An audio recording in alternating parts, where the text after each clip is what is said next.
Welcome back, everyone. This is the Kingdom Gamer bringing you part 2 to Ni No Kuni 2. Last episode we went through most of the castle, explored a little bit, talked to a few NPCs, found out a little bit about the lore of this universe. Nilla here gave us an armband that allows us to equip multiple weapons up to 3 and a long range weapon as well. We're about to do some equipping right now.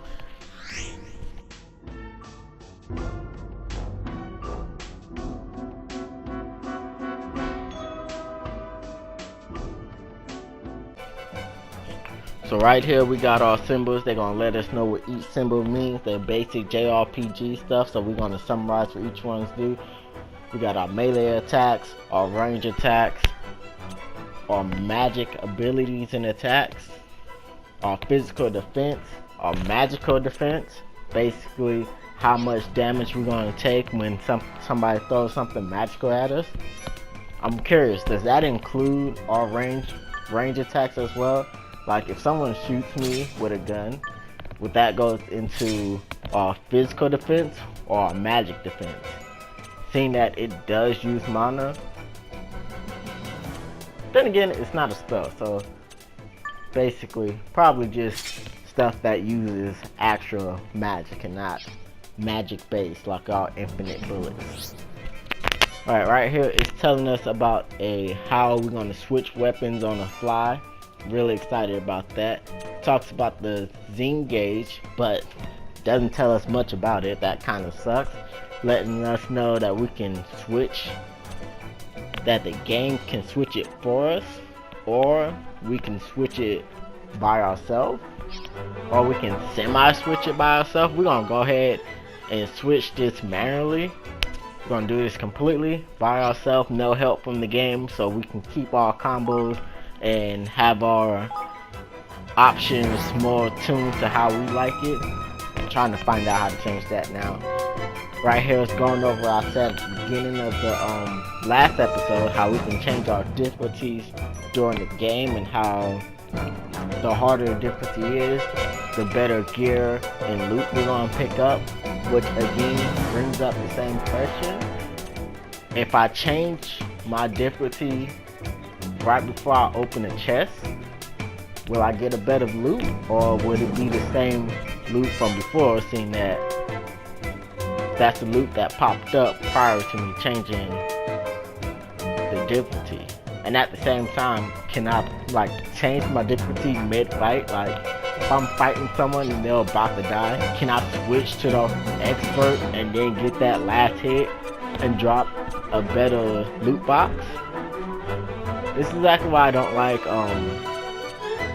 I'm not too fond of games that allows you to switch difficulties during mid-game, because it brings up so many questions and it allows certain exploits to get better items when you're playing on the easier difficulty. And I'm not really that fond of it. I'm like, you're playing on the expert, you might as well work hard. If you need to drop difficulties down, you can do that. That's perfectly fine. There's nothing wrong with that. But using that exploit to get better items, I'm not too fond about that. So right here, this is a save point, which, just like the armband, I appreciate how they kind of explain that they're everywhere, but no one knows why they're everywhere. That's a nice touch. Again, the small details matter, and I greatly appreciate that they throw that in there, because most games they'll be like, oh, giant save points, they're just there, it's whatever, it's normal JRPG stuff. This one goes out the way to explain, yeah, they're there, don't know why they're there, but somebody put them there, who knows? But like I said, sometimes it's the small stuff that actually makes a game and the universe in that game that much more awesome, when it explains the small details that most people just be like, that's regular gaming logic, we just gonna throw that in there just because. No need to explain. The gamers know why it's in there, but when you take the time to explain why or what, it lets us, the gamer, know that you actually care about the game. Not saying that if you don't put it in there, you don't care. I just like the extra attention to details that they took time to do.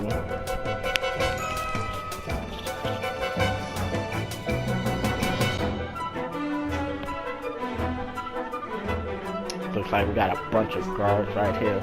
Like I said last time, I'm pretty sure. Nah, I'm not pretty sure. I know for a fact, if I was playing on easy, I'll probably just run straight through, kill everybody, try to get as much XP as I can.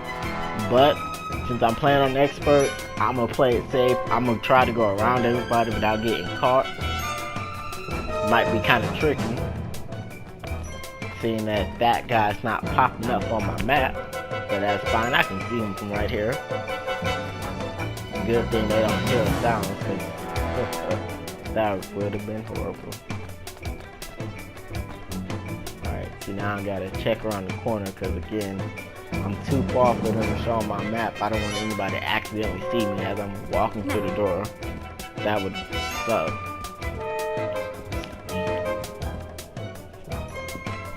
Let's see, sadly this door is locked. I'm guessing later in the game we could come back to the castle and find some more secrets and explore more. I'm hoping it's not like at the end of the game.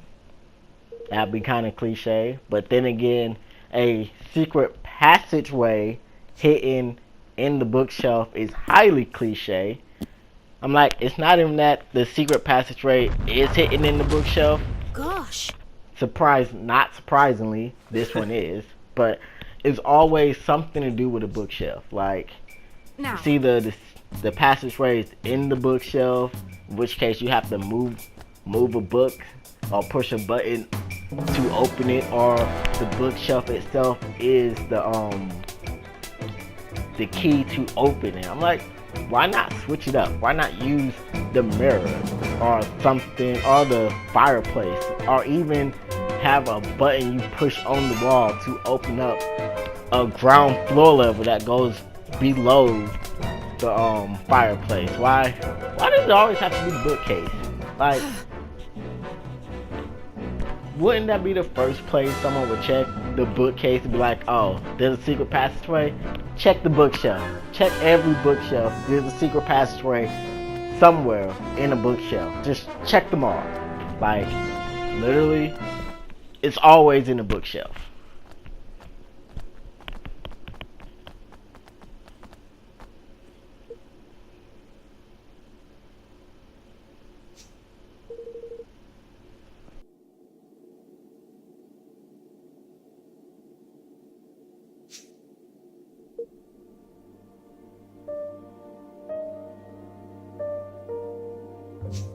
No.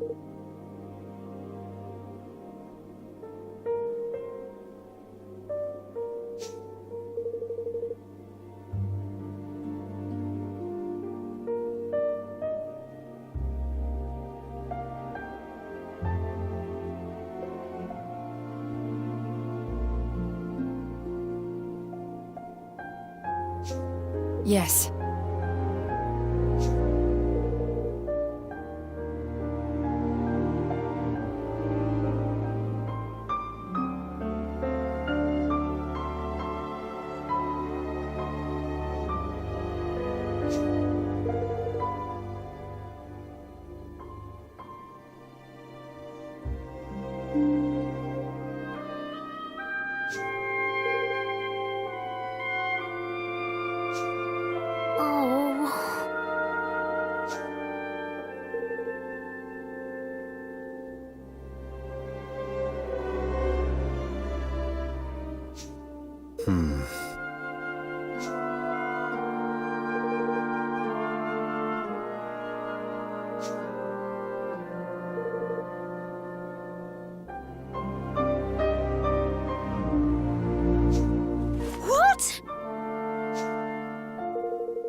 Hey.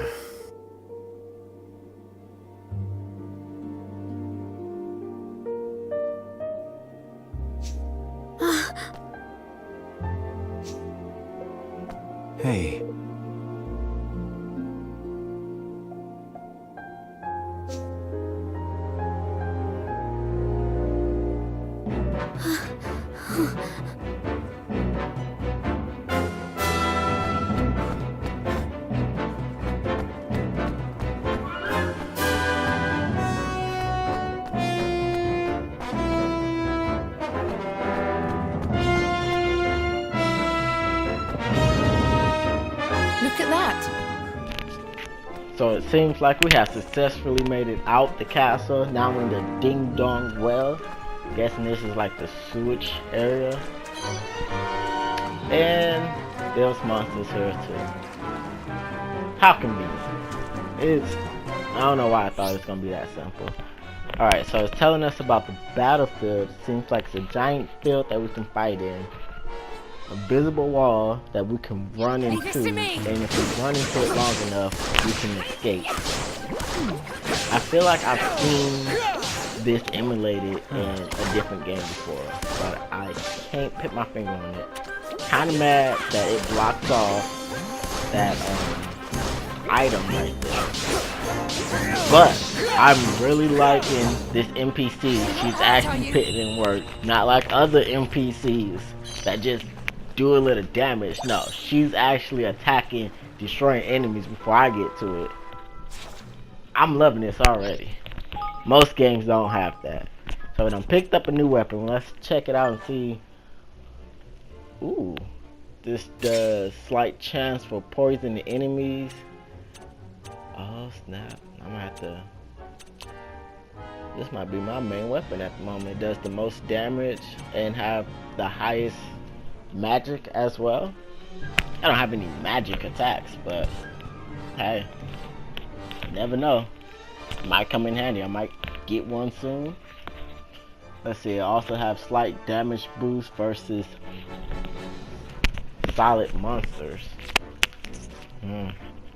So I'm guessing the monsters. Okay, so the monster we just faced, technically there's a liquid blob type monster. So there's a monster that have more mass to them, not more mass, but more solid. Then it'll do more damage. That's completely fine. Guess it'll be like the difference in like a heavy or light monster. But then again, you can always have a small solid monster, which is interesting. I like how they threw that in there. This one specifically does more damage to solid monsters instead of liquid based monsters. That's interesting.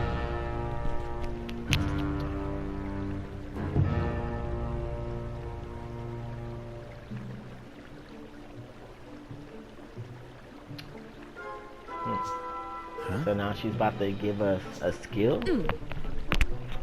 How does that work? I'm like, clearly he seems confused about it. I'm like, is it like a new weapon or something, or like a new magic skill? Learn to new skill. What the? It's interesting that like we just got the skill and we can feel that we got something new, like something awakened inside of us. Again, the small details that matter. But why did I have to close my eyes? And why is she apologizing about doing it? I'm like, she literally said she was gonna do it beforehand, and then she's apologizing about it. But why do I have to close my eyes? Do I have to? People have to close their eyes to grant new skills by magic or something? Alright, so we hold R2 and then push the button to activate it. This one is for our swords. Let's see, it takes some MP to use, which is pretty understandable. They don't want us spamming certain skills. Okay, so it finally explains what our zing effect, well technically our zing gauge does. So basically, when your Z gauge is at 100%, you can use the skill and it'll alter the skill, making it a stronger attack. Okay, that's interesting. Yeah, I guess it is reasonable for them to let us know now instead of back then, because then some people probably would have forgot. And this way it's like, hey, this is exactly what you need your Z gauge for. Here's a skill, this is what it's for, once it hits 100%. Then again, when we first learned about it, they did say that they're going to tell us more about it later, so that's pretty interesting. I wonder if different type of close range weapon will have a different effect on the same skill. Like we have a sword, we have 3 swords actually. Maybe if we had an axe, it would be something different. That's interesting. If we do pick up a different type of blade, I'm going to equip that and I'm probably going to use the attack as soon as I get it to see what happens. Now, I'm not for sure if these enemies will be considered solid enemies or not, because they're kind of solid, and at the same time, you can see they also have a liquid base around them. So that just brings out curiosity. But what I am going to do is, I'm going to have 2 at 100%, and then the main sword I'm using, that's going to be the sword that I'm going to use my Zing effect on. But we did just got a new weapon. This one is a blue sword. Okay, so my guessing is blue is stronger than red, which is kind of backwards in most cases. Most cases it'd be like white, blue, red, any other colors, yellow. But this one, it's white, red, then blue. That's fine. I got 2 of them, so I'm just gonna equip the stronger one. So I'm gonna go ahead. I'm gonna get this one up to 100%. Then again, this is my strongest one, so I'm not for sure if I'm going to keep my strongest sword and keep that at 100%, or use my second strongest sword. So if I like run into a boss fight or something, I can just blast out my strongest attack. I'm not for sure yet. I guess we'll find out. But I am about to go, and I will always make sure to keep every sword at 100%. And on the side note, I do like that I don't have to pick up items. I'm like, we pick up items, but I don't have to worry about going up to it and pushing X to pick it up. I can just walk over it and it'll automatically pick it up. That would make gathering stuff in the a lot easier. Like in the new God of War, you might kill a Valkyrie and drop like 15 different items, and you'd be sitting there spamming X to pick them all up. This just makes it a lot more convenient, you know? You see something, you walk over it, pick it up, it lets you know what it is. It lets you get to the action a lot more faster. Let's see, I have all 3 of them at 100%. I'm wondering if they would see us and come attack us, or if they have to stay in their range for Leave this to me. Yeah, do they stay in the fight circle, or can they actually come out and attack us if they see us prior? Like, if they can't, that'll make for a great strategy. But then again, I can, well, yeah, because technically I can't shoot my gun outside of the fight zone. What hurt are you? But I guess we'll find out. Let's see, we got a piece of bread.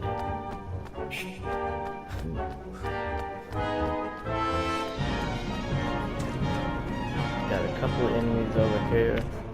I'm trying to explore as much as possible. Okay, so that's all 100% wing attack with all new skills. Seems like it does the original attack with an extra flash. That's pretty neat. What hurt are you? Like I said, once I use the skill, I'm going to switch to that weapon I used it with, and I'm going to raise that back up to 100%. Unless I get in a boss fight, and in which case, I'm probably just going to use the, Leave this to me. the weaker weapon to attack with the skill, and then switch to the strongest one, and then go ahead and continue with that. But then again, different weapons does have different zing gauge, Hurt are you? so it'll charge faster or slower. So I guess we'll find out whenever I get to my first boss fight to see how exactly I'm going to utilize the zing gauge. But that's it for this episode. I'm gonna go ahead and save it, and we're gonna explore some more next time. This probably might be the shortest episode throughout this playlist, but I'm gonna try to get as much done as possible. Kingdom Hearts 3 is right around the corner, and as soon as that drop on the 29th, I will be live streaming that. So I'm gonna try to get as much of this game done as possible before then, because 9 times out of 10 I'm gonna forget about this game. I'm just gonna be playing Kingdom Hearts for like the next couple of months. Probably gonna try to 100% that, but we'll see what happens. Right now I'm just looking through my inventory, seeing the different items I picked up, and kind of summarize, scamming what they do. But until next time, I will see y'all guys later. This has been the Kingdom Gamer. See you next time.